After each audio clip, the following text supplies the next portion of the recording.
नमस्कार। देखो, ये वीडियो मैं लेके आपके बीच में आया हूँ कि 18/4 को यूपीएससी के द्वारा जो पहले भी कई बार एग्जाम के कैलेंडर जारी किए जाते रहे हैं, पर दोबारा इसको रिपीट किया गया है।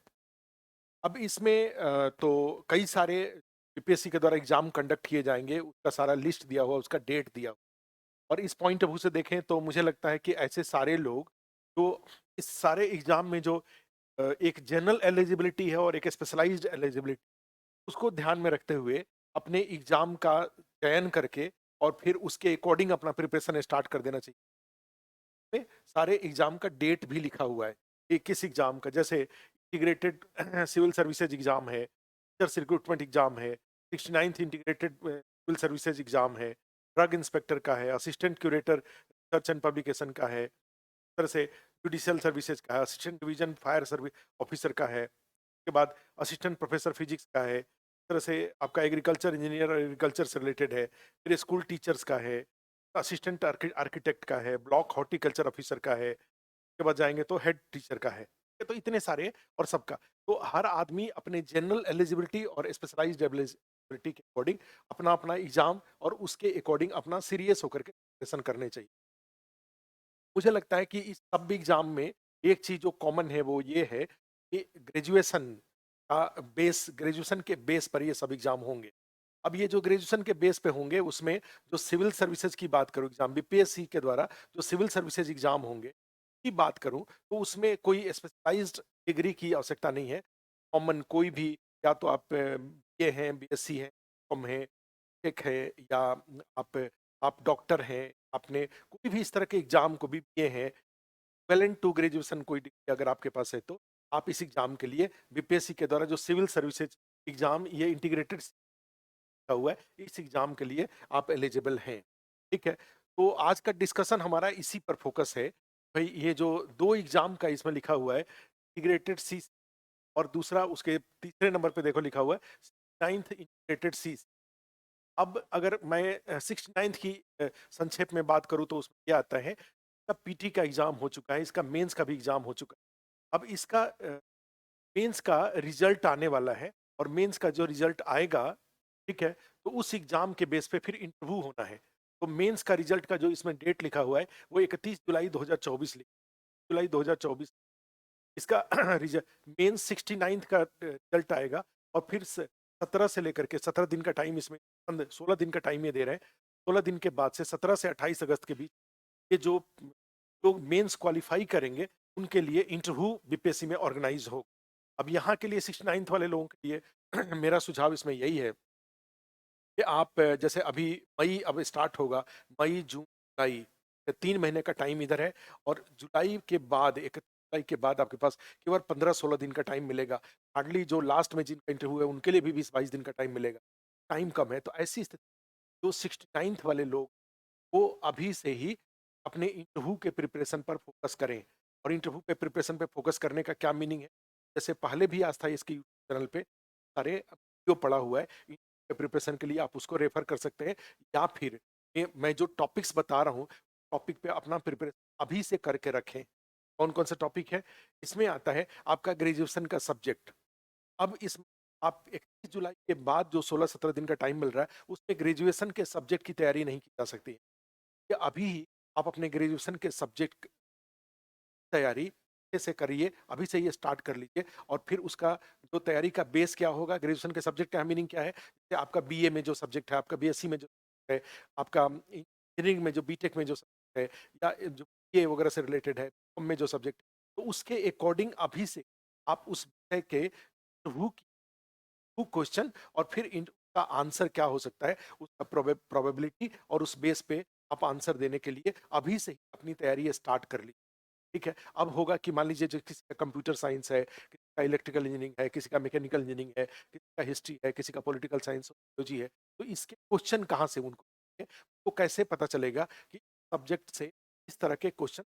के जाएंगे यूपीएससी इंटरव्यू? तो उसके लिए एडवाइस यही है कि आप आस्था आईएएस के आस्था आईएएस में जो के पहले के जितने रिलेटेड ग्रुप रहा है उसमें आप जाएंगे तो वहां पे सारे कैंडिडेट जो कि हैं वो अपना खुद ही टेस्टिमोनियल्स उसमें लिख के डालते हैं। और उसमें वो अपने सब्जेक्ट से जो पूछा जाता है उसका मेंशन वो करते हैं, ठीक है। या फिर यहाँ पे एक और बात बता दूं कि अगर आपको लगता है कि आपको उस तरह के क्वेश्चन चाहिए, क्योंकि पिछले सालों में 8th से लेकर 67th या उस सब्जेक्ट वाइज क्वेश्चन पूछा गया है, सब्जेक्ट से रिलेटेड क्वेश्चन पूछा गया है, या बीपीएससी में से रिलेटेड पूछा गया है, उसका अस्थायी इसमें हजारों से ज्यादा ऐसे क्वेश्चन हुए हैं। तो उस क्वेश्चन को अगर आपको चाहिए तो आप क्या कर सकते हैं, आप यहाँ पर मैं सबसे प्रैक्टिकल जो तरीका ये है, उस प्रैक्टिकल तरीके में ये एक जो व्हाट्सअप नंबर मैं बता रहा हूँ, उस व्हाट्सअप नंबर पे हाई लिख के, तो वो क्या करेंगे कि आपको बीपीएससी 9th के लिए एक इंटरव्यू बना देंगे और उस इंटरव्यू ग्रुप में आपको ऐड कर देंगे, और ऐड करके फिर जितने भी इस तरह के क्वेश्चन हैं वो सारे जो इंटरव्यू 9th के लिए जो रेलिवेंट मटेरियल है वो सारा उस ग्रुप में डाल दिया जाएगा। आप भी खुद से भी अगर आपको लगता है तो आप अपने से भी उस ग्रुप में अपना जो भी अपना एक्सपीरियंस या जो कुछ भी आपको लगता है आप उसमें शेयर करिएगा। वो ग्रुप ओपन रहेगा, जो भी उसके मेंबर होंगे वो आपस में भी डिस्कशन करेंगे कि आप इंटरव्यू देने जा रहे हैं, तो आपका जो डिस्कशन का लेवल होगा वो एक स्टैंडर्ड लेवल पे होगा, डेरोगेटरी टाइप का नहीं होगा, पॉलिटिकल नहीं होगा, कि सेंटिमेंट को आहत करने वाला नहीं होना चाहिए। तो ग्रुप का पार्ट आप बन जाएंगे। के लिए मैं जो आपको नंबर दे रहा हूँ, नंबर पे आप व्हाट्सअप कर दीजिए, तो आपको उस व्हाट्सएप ग्रुप का पार्ट बना दिया जाएगा। बीपीएससी बीपीएससी की 9th के लिए जो ग्रुप बनेगा, उस इंटरव्यू उस ग्रुप का अगर आप भाग बनना चाहते हैं, तो मोबाइल नंबर है, वो मोबाइल नंबर मैं लिख रहा हूँ, 9540444460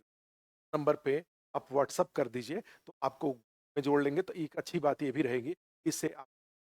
देने वाले लोग हैं उनका एक बन जाएगा कि आप अपना अभी जो कर सकते हैं उसमें क्या कर सकते हैं कि आप ग्रेजुएशन के सब्जेक्ट हैं, यूपीएससी में ऑप्शनल अब काफ़ी कम हो गया है, क्वालिफाइंग नेचर का है, तो उसमें बहुत क्वेश्चन नहीं पूछा जाता है, लेकिन फिर भी उसके भी थोड़े बहुत क्वेश्चन, कुछ जो बेसिक इन्फॉर्मेशन है वो आप अपने पास रखें, ठीक है। तो ये दो सब्जेक्ट से रिलेटेड दूसरा जो चीज़ आप तैयारी करके रखेंगे होता है हॉबी का, कि आपका कोई अगर स्पेशल हॉबी है, हॉबी अभी डिसाइड कर लीजिए, और उस डिसाइड करके उससे रिलेटेड कुछ कुछ अपना इन्फॉर्मेशन जरूर गैदर करना स्टार्ट कर लीजिए। ये 3 टॉपिक हमने कौन कौन सा कहा, एक कहा आपका ग्रेजुएशन का सब्जेक्ट या पोस्ट ग्रेजुएशन में है तो उसका भी, तीसरा हो जाता है आपका जो ऑप्शनल रहा है उससे रिलेटेड, हॉबी से रिलेटेड, और फोर्थ अपने जॉब से रिलेटेड। कहीं अगर आप जॉब करते हैं, रेलवे में है या सेंट्रल गवर्नमेंट में है, स्टेट गवर्नमेंट में, बैंक में है, कहीं भी आप हैं, तो उस जॉब से रिलेटेड भी जो भी प्रोबेबल क्वेश्चन हो सकता है वो क्वेश्चन का लिस्ट बना करके उसके आंसर पे अब काम करना शुरू कर दीजिए। ये फोर्थ हुआ। और फिफ्थ एक नेशनल इंटरनेशनल इश्यूज है उस पर क्या आंसर हो सकता है, क्या ब्रीफ में आंसर हो सकता है, क्वेश्चन क्या हो सकता है उसका आंसर। तो